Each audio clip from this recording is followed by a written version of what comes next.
You're watching The Experience, Comic Culture and Sales, streaming live daily to Facebook, YouTube, Twitch, and Twitter. Hey, everybody. You know what? This weekend, I learned a lot of weird stuff. I learned that there's a chunk of Missouri in the middle of California. Supposedly, and I don't, I've seen some people debunking this, but not when, supposedly when Walt Disney created Disneyland, he annexed or had a Tom Sawyer Island annexed to Missouri so that it would be as authentic as possible, and that the area actually has a Missouri zip code and has its own tax rates and everything else, and that's why they don't have any thing for sale on the island, because then they have to do different tax codes and stuff. I haven't had a chance to verify it, but it's a pretty fun story. That was the second most interesting thing I learned this weekend. The first most interesting, and for some reason I think I might have known this before and have forgotten, but do you know that a year on Venus is shorter than a day on Venus? It takes longer for Venus to completely spin around than it does for it to go all the way around the Earth or around the sun. I thought that was kind of interesting. Hey, cool. Hey, John. So you could actually you could have your birthday twice in the same day. That's kind of cool if you think about it.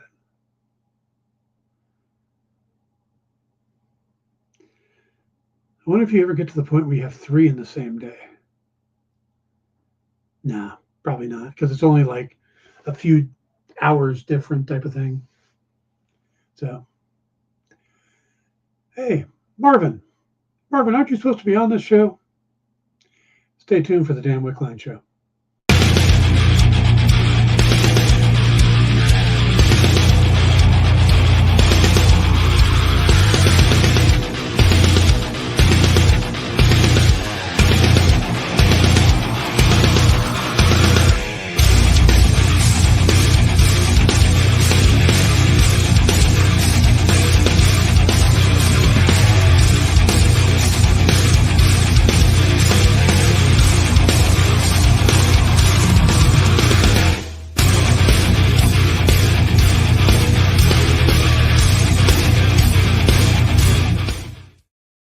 Hey everybody, welcome to the Dan Wickline Show here on The Experience. It is January 24th.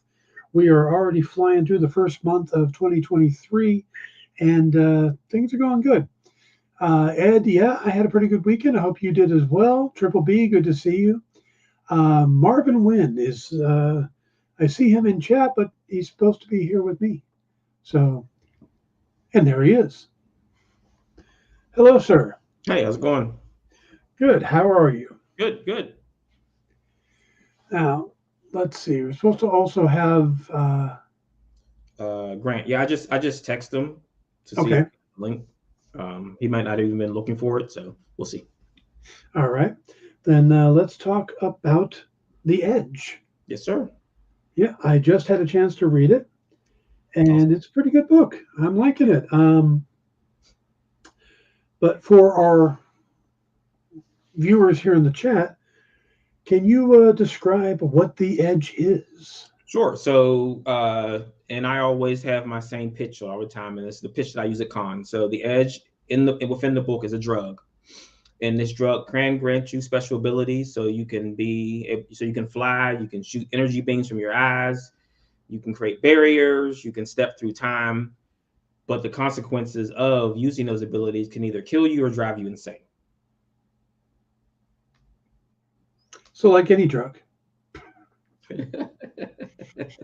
So it's all about consequences. So that you can have these special abilities, but it's not going to be a good thing for you in the long run. Okay. Now, from what I understand, or from what I was picking up by reading it, is it Tartabaum? Mr. Tartabaum? Tartabull, yeah. Tartabull. Now, what's his deal? Is he in charge of the drug, or what's up? So that's a kind of a secret there. So he is the lead of like a special division within the outskirts of the government that kind of does reconnaissance and special missions. So he is the kind of the handler for the Revenant character, and Revenant is one of the first people that gets kind of exposed to the Edge. So his ability, if you're familiar with the Multiple Man from X-Men, is he can duplicate himself, but he has to bleed. So if you cut him, you shoot him. If he blows up, then he creates duplicate of himself. So we haven't really dealt with how many duplicates he can have. We haven't really dealt with what if one of the duplicates becomes its own being, but that's his deal. Is that, and it's driving him insane because his personality splits between the duplicates. Okay. Yeah, I mean, at one point he seems to have multiple clones, so he got hurt pretty bad. Yes. Like that many, right? Yes. So why the name Revenant? Is there a correlation? Not really. I mean, for the most part, going through the characters' names, it wasn't really just a reference to anything. I just liked the name, and it kind of like a Revenant is kind of an outlier, someone that you can't trust. So that's where that came in for that character. Okay. You also have quite a few other characters in the book, Mystic, Spinoff, Shaft. Yeah. What? How many different characters do you have? So at present date, since we're so far ahead in the book, we're actually up to issue 15 and in a few other what we call gap books or annuals. Mm-hmm. So we've got a roster of almost 45 characters. But from the first issue, you've got Mystic, you've got Interim, you've got Spinoff, you've got Blaine. And then we add on the next issue 2 other characters, Randa and him. They don't appear in the first issue. Okay. So now, is this the first time we see? Because it's hard to tell when you read the book whether because we're kind of thrust into the middle of mm-hmm. the story. Right. Is there preceding comics, or is this where it all starts? This is where it all starts, and the way that I write it is I don't tell backstory unless it's important to the story that we're telling. So at the beginning of issue 2, we get a little background on the Bolt character, and then as we progress, as the story calls for it, we'll get background on the other characters, and as it speeds up. So that scene in the beginning of issue 2 leads right into the present day story. Okay. Now, how did you go about putting this together? I mean, you know, your art team and everything. Did you have the idea, then went out looking for the art team, or did you have a team put together and then start coming up with ideas? How did this process work for you? So I've been working on this actual story since the 90s, and as you look at the book, you can see the 90s influence to the characters. So like X-Men and Wildcats was a big influence, and I started writing it back then. And I always thought that the story wasn't very good back then. It was kind of pieced together from other things that I was reading.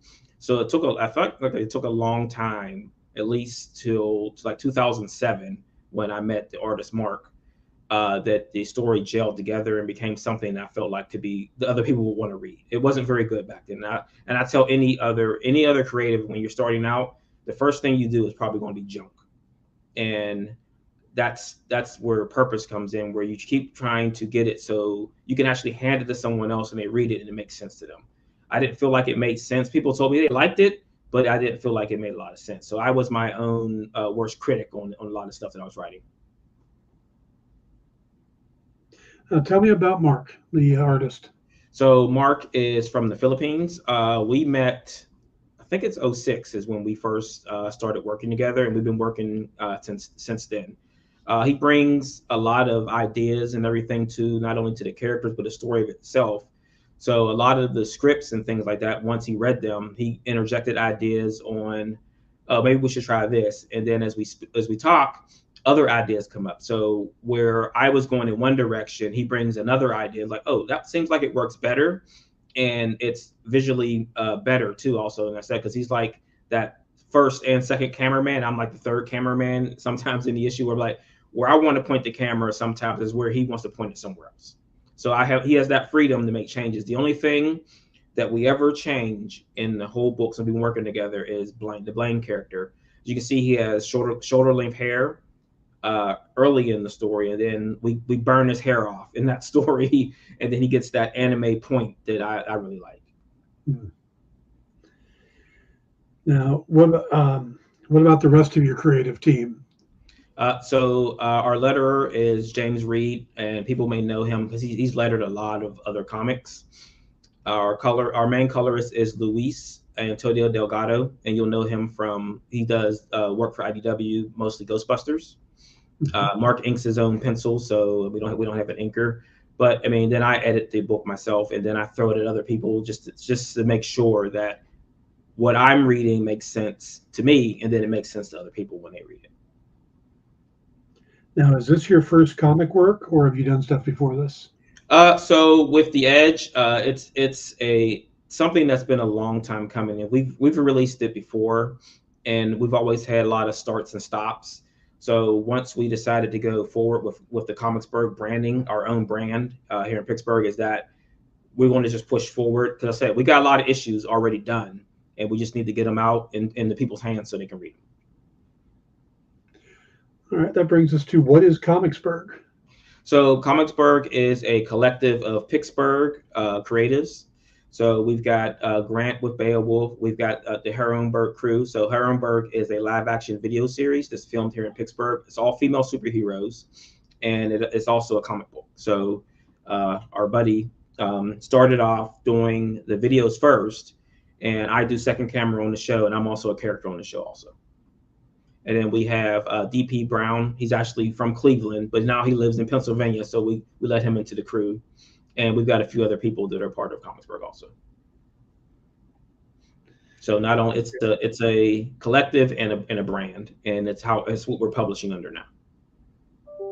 Now, you said that there was a video component to that one book. Where can people find that? That's it's heroinberg.com. So, and there's nothing else like that on the internet. So it's not heroin as in the drug, heroin as a female superhero. So here I can drop it into the chat real quick. Yeah, you put it into the private, and then sure. Jay can put it up into the chat.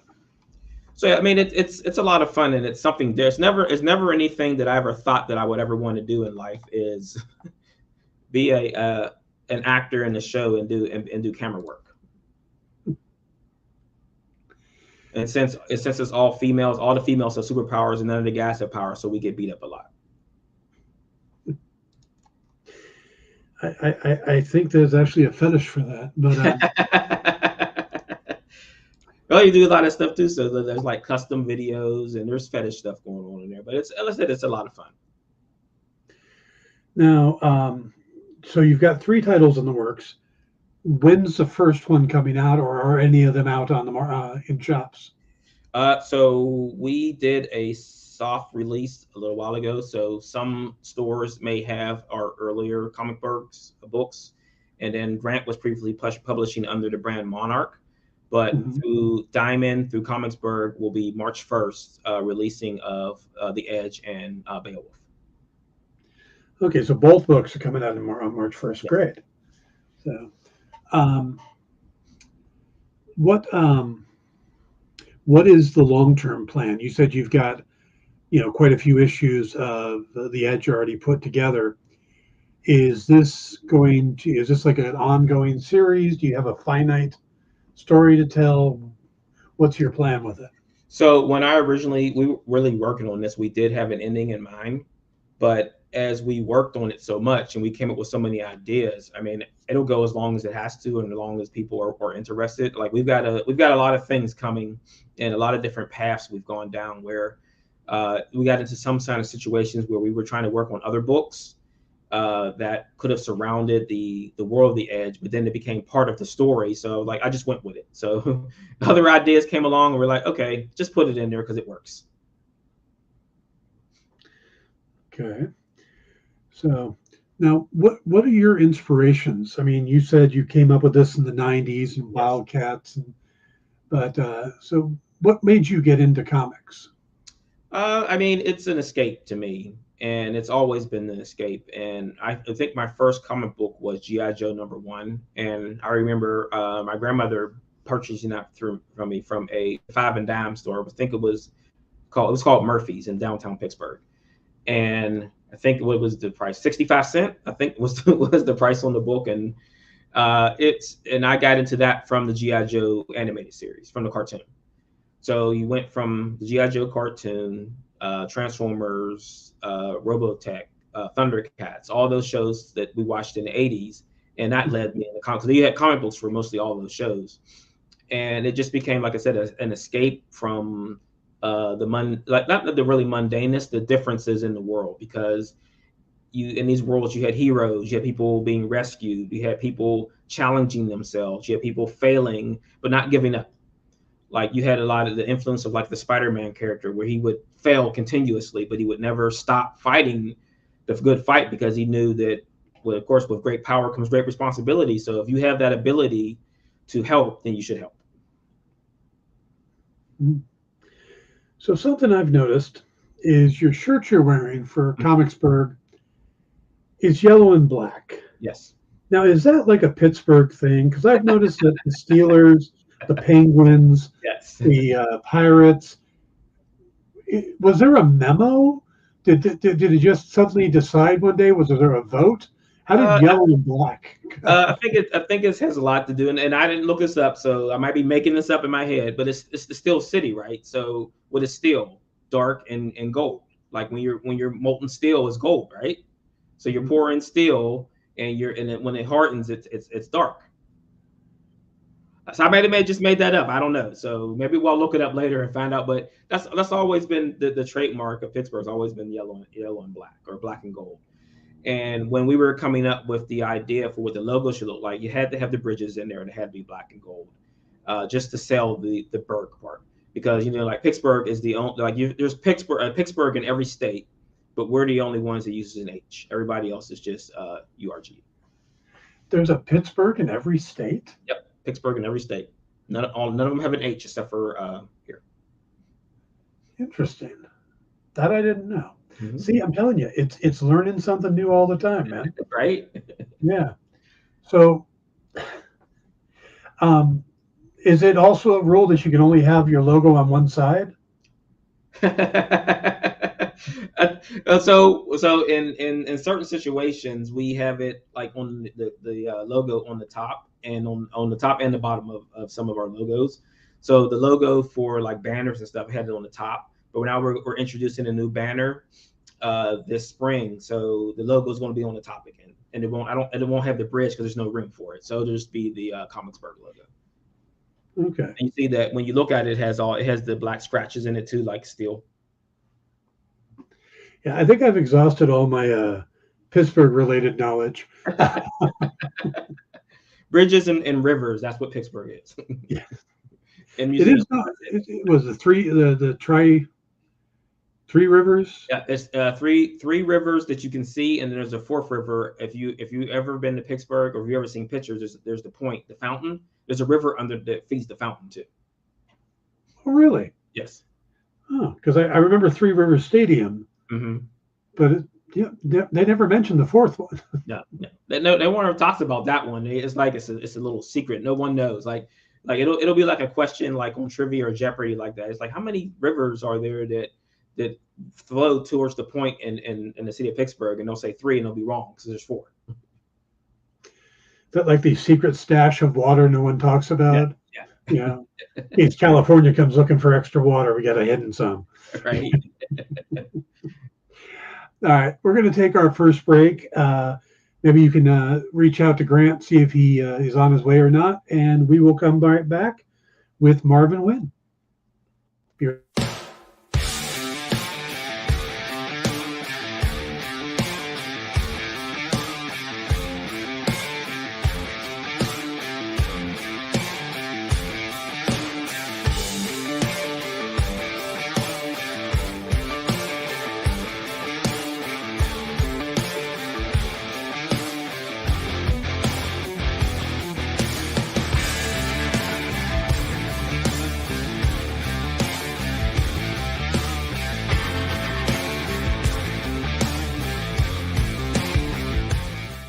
Did you know that every Experience show, including some exclusive content, streams on Twitch? Check it out, twitch.tv/the_EXP. Or just scan that QR code. Programming on the EXP is made possible by viewers like you, or your local comic shop, or that Kickstarter you backed, or the publisher you like, or comic industry professionals who want to share a message with the world. Really, anyone who wants to advertise with us can. If you're interested in seeing a product you know and love, or are creating, or are publishing, or are involved with, advertised here on The Experience, and having your message shared with our viewers, please reach out by scanning the QR code below or visiting our website and using the contact form.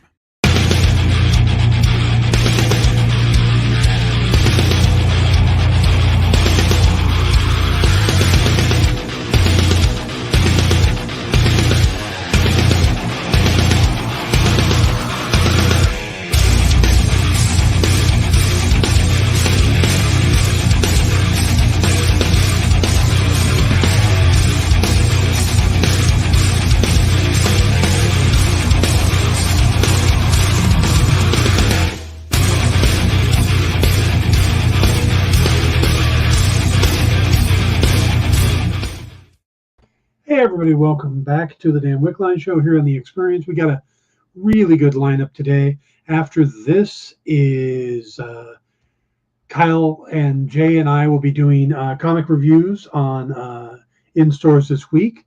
Then we have Minute to Skim It with the crew from Space Cadets. Mint Hunter, the guy who's popular over on YouTube, is going to be over here with this new show. And then we have Country Road Comics, who's going to be, and I love this, they're going to be doing something tonight called Chicken Stackers. And a chicken stacker is an auction, or basically they're going to put out a comic and say, that's the price of the comic. And if nobody buys it, then they'll add to the stack. And they'll keep adding to the stack until somebody buys it. So it's almost like it's daring you to buy. It's like playing chicken with your money and a stack of comic books, which is cool. I actually like that a lot. So that's the lineup for tonight. So stick around for that. So Marvin. Yes, sir. Now, what comics do you normally read? I mean, you're putting out one, but what still gets you excited? What books do you run into shops and get? So I recently generally just buy indie books. So it's mostly just the people that are in my circle whose books I chase after. And I've actually got a box sitting in the other room that's filled with crowdfunder books that I haven't and still in the packaging that I haven't opened yet. So one of these days I want to crack those open and see what actually I have in there. But as far as like mainstream books, Batman is still one that I get into. And I was really excited when they brought Grifter into the Batman books and then spun them back, Wildcats back out again. Except for changing the name of the acronym from Covert Action Teams to, I think it's Crisis Aversion. And I didn't see that part. Okay. The funny part about it is that they just did a Dark Crisis, and there was an ad for that in the new Wildcats #1. So I'm like, okay, so are they going to avert this crisis, or what are they going to do here? Yeah, DC has a lot of crises that they'd have to deal with. Identity crisis, Infinite Crisis on Infinite. I mean, yeah, they do love the term crisis, don't they? Yes. So they got Wildcats now. I guess Wildcats can stop the crisis now. Yeah, there you go. I wonder if they've trademarked the word crisis like Pat Riley trademarked three-peat. Yeah. Every time they use it, they get a little extra money. Right. Well, nobody else will use it then because, Marvel's not going to call any of their stuff crisis or anything. Yep. Yeah, I mean, it's just amazing how often they bring out the word crisis. I didn't know they had done that to Wildcats. Yeah. No. Now, so Batman do you have? Are you happy putting out your own books and self-publish or create your own stuff, or do you have any interest in working for one of the other publishers? DC called you up, said, "Hey, got a Batman story you want to tell?" Or so, I mean, in all honesty, I do have a Batman story that I want to tell. And I've talked about it before. So I've always wanted to tell a story of Bruce Wayne growing up and Alfred not being able to raise him because he's not his dad, and it puts Alfred into a really strange situation of trying to raise someone who's essentially his boss. Mm-hmm. And how do you tell your boss they can't do what they want to do? And to me, the Bruce Wayne died in that alley with his parents. From that moment on, he was Batman. And now Alfred is actually can't raise Bruce, so he's raising Batman. So he's actually teaching him to be Batman more than he's teaching him to be the billionaire playboy. And that persona actually comes later when he needs to use the Bruce Wayne persona in corporate situations or to just throw people off the scent of being Batman. Interesting. Because we always see Batman training for martial arts and science and detective work, but we never see him training to be Bruce Wayne. Yeah. We never see him, studying the market or, learning all the stuff you would need to be a billionaire. Right. That's kind of interesting. I wonder if there's that story out there, there's the mentor for that side of him. Right. Yeah. And I always just thought that how does Alfred raise him when he doesn't have to listen to what he says? He's like, you're not my dad, and I tell you what to do. I'm your boss. Oh yeah, I mean the way those teenage years had to be difficult. Yes. Master Bruce, go to your room. Yeah. Really? Uh-huh. He could just like grab a wad of hundreds and slap him and slap Alfred in the face with him. I believe this is my house. They're all my rooms. Yeah. Yeah. But I think that's a lot of why Alfred has changed over the years from being, you've seen it slowly from him just being a butler to suddenly having medic training. Yes. Oh, and he was in the war as a medic. And then now he's like special or ex-special forces, And I think all that would come into play with a character like he couldn't go all around the world at his age to learn these things. He had to start learning these things when he was young. Like what was he? He was 9 when his parents died. So that's a lot of time between his adolescence, teenage years, and being an adult, where Alfred had to have been teaching him something. Yeah. That's true. I think Gotham did a pretty good job of showing that dynamic between Bruce and the Sean Pertwee version of Alfred, right? Which was definitely the special forces guy. And then I don't know if you've watched Pennyworth on HBO Max. No, I've missed that one so far. Yeah, that is a crazy show. First off, if you're a fan at all of Michael Caine. Mm-hmm. The guy playing Alfred is like a young Michael Caine. He sounds like him. He moves like him. He acts like him. So it's almost like this isn't Sean Pertwee's Alfred. Right. This is the Alfred from Batman Begins. Right. Okay. As a youngster, but then about 2/3 through the first season, it suddenly goes badass crazy. And it just gets weirder and weirder. I haven't watched the 3rd season yet, but the first 2 seasons are completely crazy, and it's a total Elseworlds type thing. Awesome. That sounds pretty good. I'll have to add it to my growing list of things to watch. It's a lot of fun. You have to shut off your mind a little bit in that, well, this isn't the Alfred we know. No, it's not. It's a different Alfred, but he still gets there, Right. But yeah, you close your eyes and he sounds like Michael Caine circa the movie Alfie or Get Carter, So I heard from Grant and he is on his way home, but he won't be home for 30 minutes. So I guess I will give the spiel on Beowulf. Yeah. All right. Let's talk Beowulf. So the basics of the book is that it's current time. So the Beowulf of legend is dead, and he's being reincarnated. So the way it works is that the character is reincarnated whenever the dragon is around. So the cat in the story is actually Grant's real life cat, and he is an ancient wizard as a cat.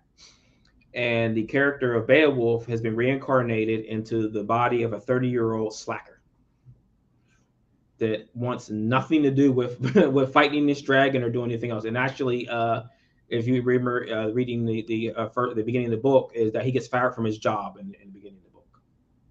Then hang on a second. He's worse than a slacker. Yes. He's a writer. Yes.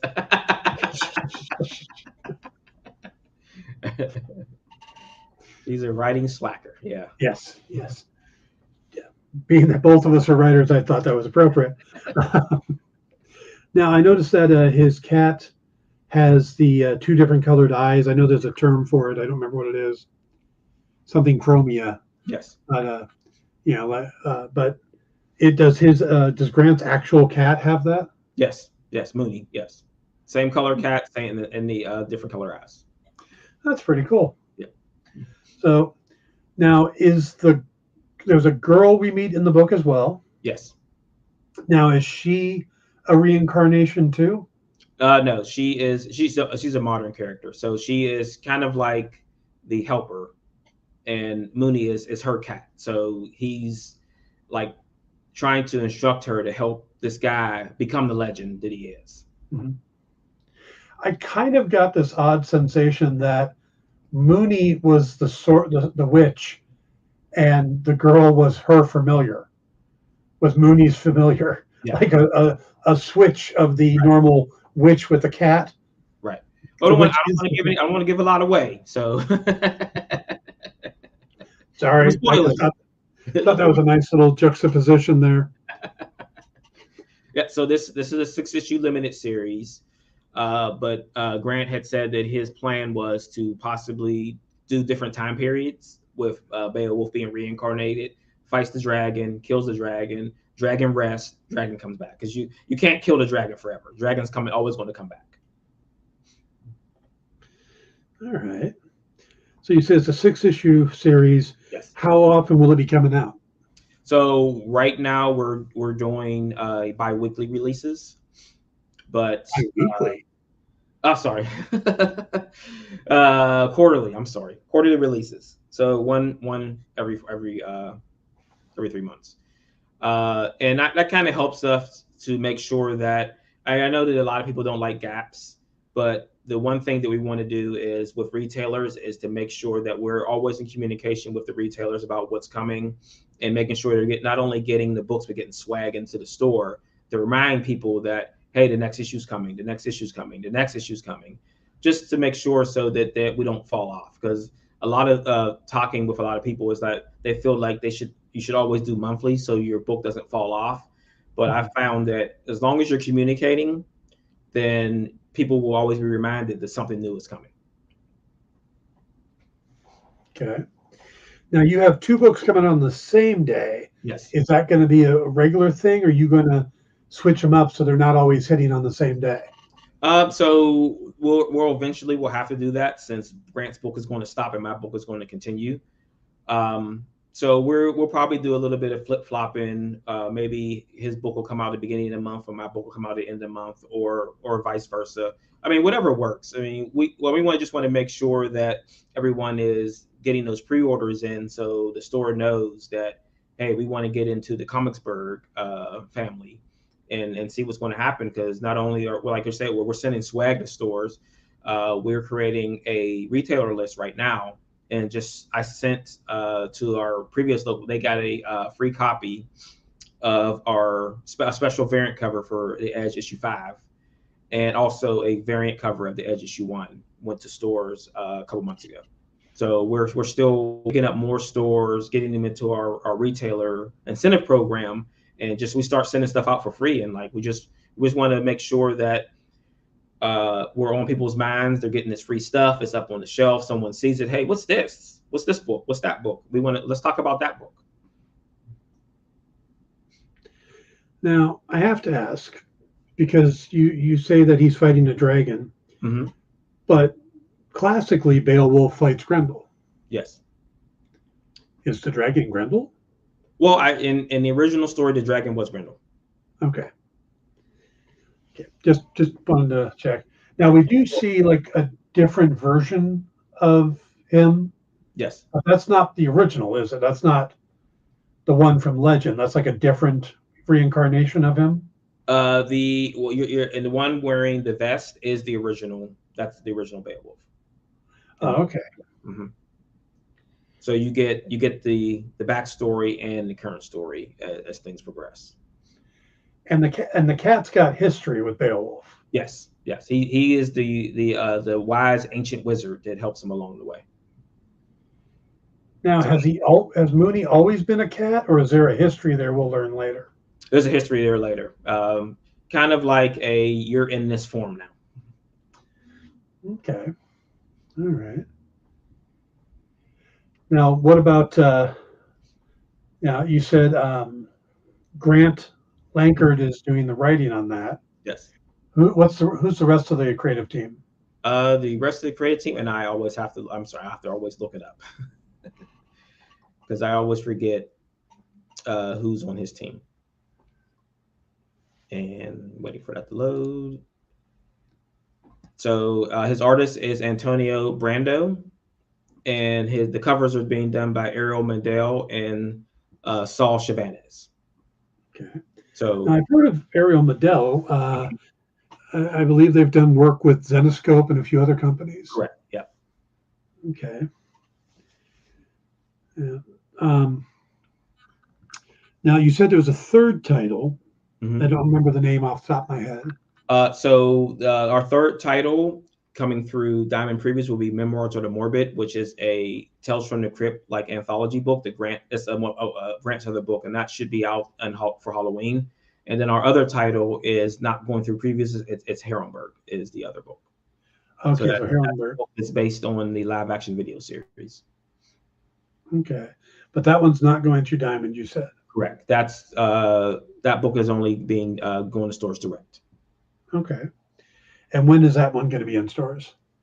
That's right now. So that book is on issue 3. So if anyone is interested in that, you can hop over to the Herrenberg website.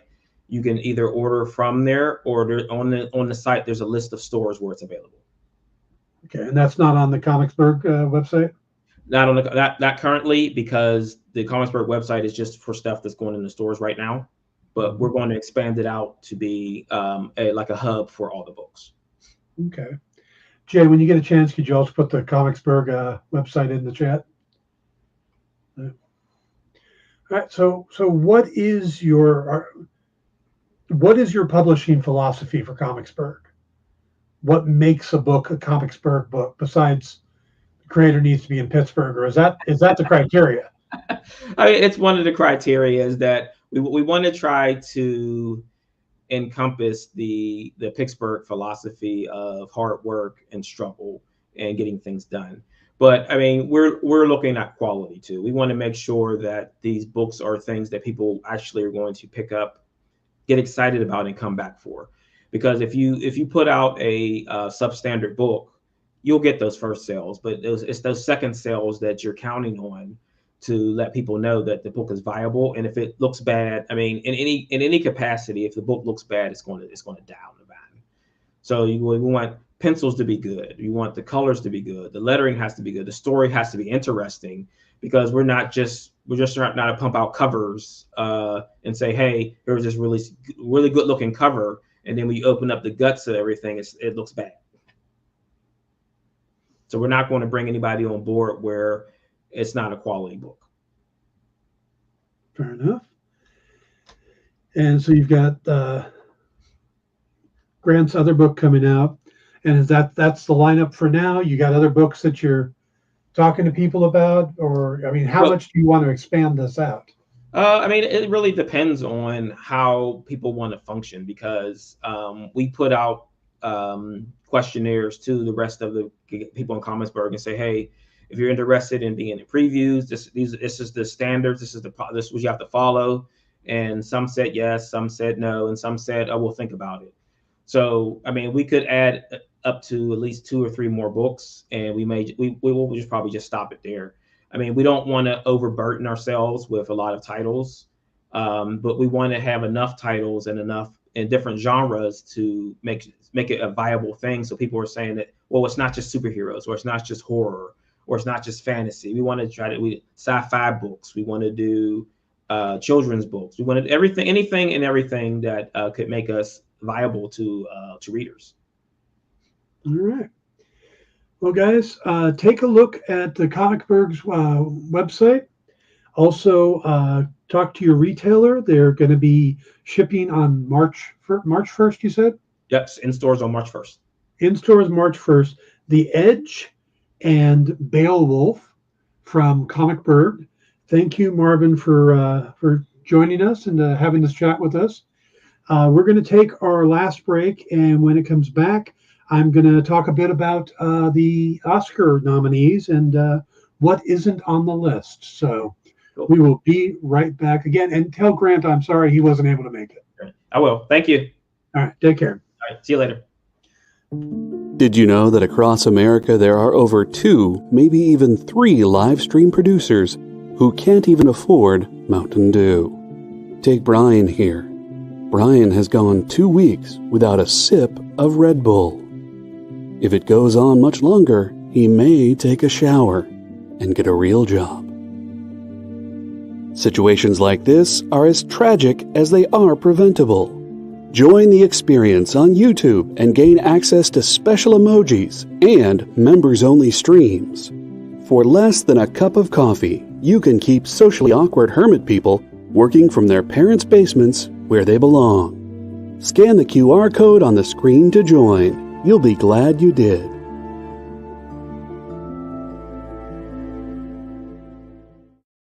Imagine being at a convention and going to an interview panel that's just for you. No bustling crowds, no hours-long lines, just you, the moderator, and your favorite comic book creators. Well, this is pretty much that. Miss Jen sits down every week with 2 comic book creators for a live stream interview about their latest work, and you can ask them whatever you want. It's Talking Shop, Mondays at 5 Eastern on The Experience, Comic Culture and Sales.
Hey, everybody, welcome back to the Dan Wickline Show here on The Experience. Please remember to hit the like and subscribe buttons. We are doing a giveaway coming up when we get to 1,500 subscribers. We're going to be doing it across all shows. So it doesn't matter which show you watch, but if you are subscribed, when we get to 1,500, we're going to be giving away $1,500 worth of CGC graded comic books. And they'll be like each show has one that they'll give away. So make sure you are subscribed to our YouTube channel. That's all it takes to win. Just be subscribed and you're entered. So we'll talk more about that as it gets closer, but I wanted to remind you of that. Also, like I said, stick around. We got a great lineup tonight, including in stores this week, where Kyle Jay won't be joining us. I just realized it'll be Kyle, Sean, and I, and we'll be talking about books like Book of Shadows #3, James Bond #6, or 007 #6, and the new Dragon Age book, The Witcher. There's a bunch of good stuff this week, so stick around for that and the full lineup tonight. Now let's talk a little bit about the Oscars. And, you can go down the list of the movies that were nominated, and they're your typical movies most of the time. All Quiet on the Western Front, Avatar: The Way of Water, The Banshee of Inisherin, Elvis, Everything Everywhere All at Once, The Fabelmans, Tar, Top Gun Maverick. That one surprised me a little bit. Triangle of Sadness and Women Talking. Those are all the movies that are nominated. And the Best Picture nominee category is bloated. It's larger than any of the other categories because they wanted to get, is it like 10, I think? 1, 2, 3, 4, 5, 6, 7, 8. Yeah, it's 10 categories. Then you look at Best Actor, and it's Austin Butler for Elvis, Colin Farrell for The Banshees of Inisherin, Brendan Fraser, like Razor Fraser, in The Whale, Paul Mescal in After Sun, and Bill Nye in Living. Best Actress, Kate Blanchett in Tar, Ana de Armas in Blonde, Andrea Riseborough in To Leslie, Michelle Williams in The Fableman, and Michelle Yeoh in Everything Everywhere All at Once. Again, a lot of those were predicted and expected. Directing, you've got Martin McDonough for The Banshees of Inisherin, and I have a feeling that or Everything Everywhere All at Once are going to be the big winners on these. Daniel Kwan and Daniel Scheinert are for that. Steven Spielberg for The Fablemans. Now, that could get him one because, I don't know, does he have an Oscar? Probably does. Todd Field for Tar and Ruben Östlund for Triangle of Sadness. The Best Supporting Actor, Brendan Gleeson for Banshees of Inisherin, Brian Tyree Henry for Causeway, Judd Hirsch for The Fablemans. I think he's the second oldest actor to get a Best Actor nomination, and it's like 40 some odd years since the first one he got. Barry Keoghan for The Banshees of Inisherin, and Ke Huy Quan in Everything Everywhere All at Once. You got two Eternals in that list. Brian Tyree Hill and Barry Keoghan are both Eternals, which I think is pretty funny. And then, of course, the big one for comic fans, in the actress in the supporting role, Angela Bassett has gotten the first acting nomination for a Marvel movie with Black Panther: Wakanda Forever, Hong Chow in The Whale, Carrie Condon in The Banshees of Inisherin, Jamie Lee Curtis for Everything Everywhere All at Once, and Stephanie Hsu for Everything Everywhere All at Once. Now, normally when you have two people from the same movie in the same category, they kind of cancel each other out. So Angela Bassett, I think, has a good chance there, but you never know. How often does Jamie Lee Curtis get a chance to win an Emmy, an Oscar? So, but I look at that list, and you go down the other categories too. And things like Best Director or Best Cinematography, you would have expected to possibly see The Batman or more of Black Panther: Wakanda Forever.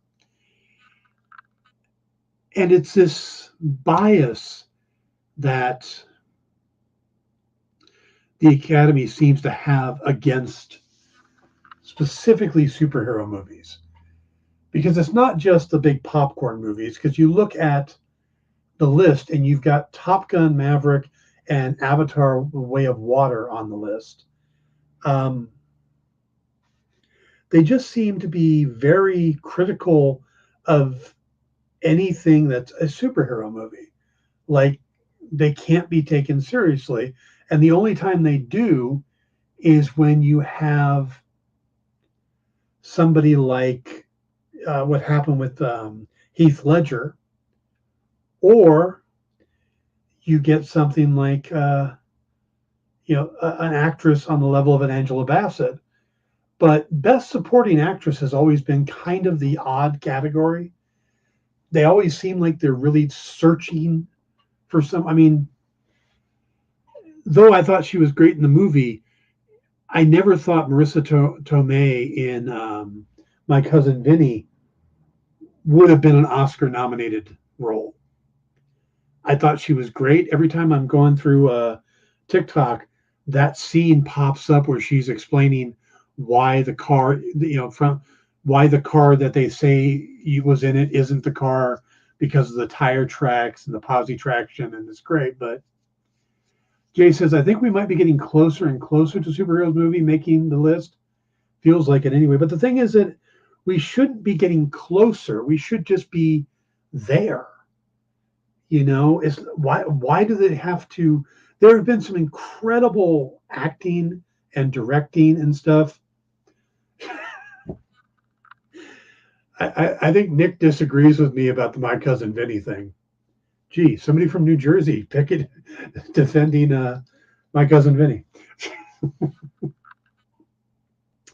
No, and like I said, Marissa Tomei was brilliant in the role, but it didn't strike me as a best or an Oscar level role. But it is a great scene. She's a great character in it. But it just seems like, that's the category where they oh, well, we have to go out and find them, where South Philly, dude. All right.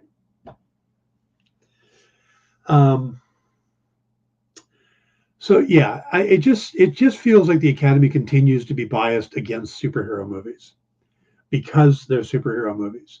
I mean, you get something like the Batman, and you get a character role like Andy Serkis as Alfred, or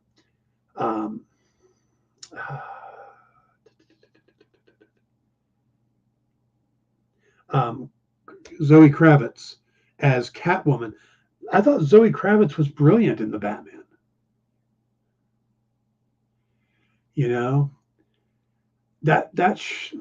Maybe that should have been a Best Supporting Actress category, but it just, like I said, it just feels like the Academy is against superhero movies, and they continue to be against them because they don't consider them. It's that same attitude we get from directors who come out and say, oh, those aren't cinema, those aren't theater, But then you look at some of the people that are going into these movies, and they're the people who have Oscars on their mantles. Willem Dafoe, both Spider-Man movies and Aquaman. Robert Redford, Glenn Close. It just, these actors are popping into these movies. They think they're cinema. It mainly feels like it's the directors and it's the auteurs who are upset because these big budget films are kind of taking up all the air, all the bandwidth. But they're taking up all the bandwidth because people are going to see them. People want to see them. It's like every time I hear somebody say, well, the superhero exhaustion's coming, the oversaturation of superheroes, and I just don't want to see another superhero movie. That's a ridiculous comment.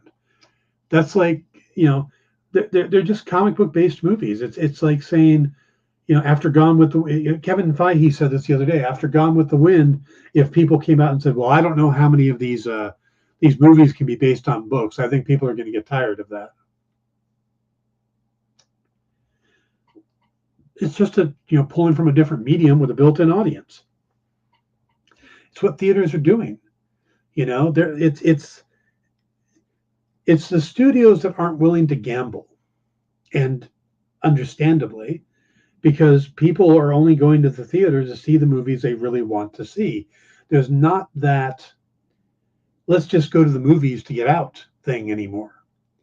People stay home. It is a bit of jealousy, but it's also a bit, because you get someone like a Scorsese that puts out a movie, and his movies don't even come close to,